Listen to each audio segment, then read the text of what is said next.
नमस्कार. माझ्या आजच्या व्हिडिओमध्ये मी सगळ्यांचं स्वागत करत आहे. आज आपण बनवणार आहोत पंचरत्न डाळ. तर पंचरत्न डाळ करण्यासाठी मी इथं 5 प्रकारच्या डाळी घेतलेल्या आहेत. त्यामध्ये मी अर्धी वाटी अख्खा मसूर, अर्धी वाटी आपली पिवळी मुगाची डाळ, अर्धी वाटी तुरीची डाळ, अर्धी वाटी आपला लाल मसूर आणि अर्धी वाटी हरभऱ्याची डाळ घेतलेली आहे.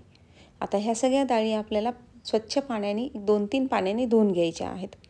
आता ह्या डाळी धुवून घेतल्यानंतर मी याच्यामध्ये एक साधारण 1.5 ते 2 वाटी पाणी घालणार आहे आणि याची आपल्याला आता 2 ते 3 शिट्ट्या करून घ्यायच्या आहेत. डाळ अशी एकदम गाळ नाही शिजवून घ्यायची, थोडंसं डाळ अशी ओबडधोबड दिसली पाहिजे आपल्याला.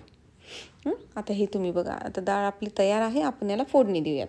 फोडणी देण्यासाठी मी इथे एका पॅनमध्ये 2 मोठे चमचे तेल घालून घेतलेलं आहे. त्यामध्ये आपण एक कांदा कट केलेला घालून घेणार आहोत.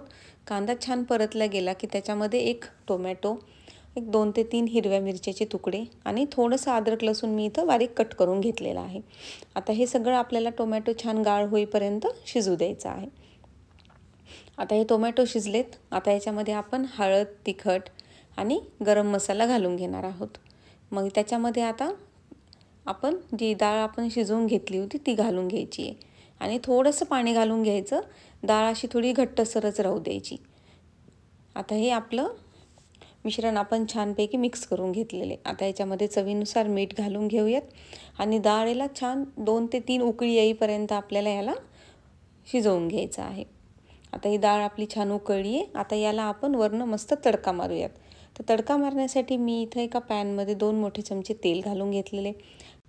तेल गरम झालं की त्याच्यामध्ये आपल्याला 1 चमचा जिरे मोहरी घालून घ्यायची आहे. मोहरी छान तडतडली की त्याच्यामध्ये थोडंसं हिंग, अख्खी लाल मिरची आणि काश्मीरी लाल मिरचीचं पावडर घालून घ्यायचं. आता हे आपला तडका मस्त डाळीवर मारून टाकून घेऊयात. आता याच्यामध्ये फ्रेश कोथिंबीर घालून घ्यायची. 5 मिनिट उकळली की डाळ आपली तयार. तुम्हाला हा व्हिडिओ कसा वाटला हे मला कमेंटमध्ये नक्की सांगा. असंच भेटूया एका रेसिपीसोबत पुढच्या व्हिडिओमध्ये. थँक्यू.